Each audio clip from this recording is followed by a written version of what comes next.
পৃথিবীতে সেরা শব্দ মা। মায়ের সাথে কখনো কারো তুলনা হয় না।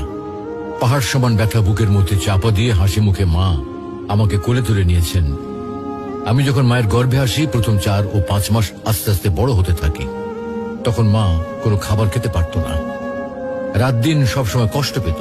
অসহ্য যন্ত্রণা ধারণ করেও মা কোনোদিন শব্দটিও উচ্চারণ করেনি। পরে 4 মাস যখন বড় হতে থাকি, তখন মায়ের পেটে আস্তে আস্তে নড়াচড়া করতে থাকি। কোনো কোনো সময় মায়ের পেটে লাথি মারার কারণে মা দাঁড়ানো অবস্থা থেকে বসে পড়ত।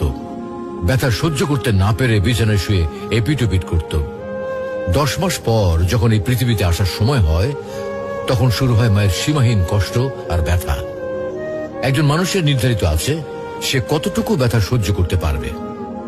সন্তান প্রসবের ব্যথা নিয়ে বড় বড় চিকিৎসা বিজ্ঞানীরা বলেন একটা মানুষ সর্বোচ্চ 45 ইউনিট ব্যথা সহ্য করতে পারে।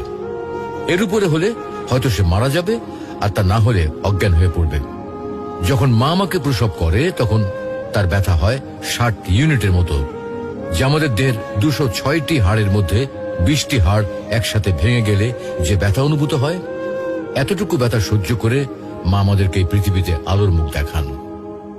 মায়ের ঋণ কিভাবে শোধ করবো আমি? আমার গায়ের চামড়া দিয়ে মায়ের পায়ের জুতো তৈরি করে দিলেও তার এই ঋণ এক বিন্দু পরিমাণও শোধ করতে পারবো না।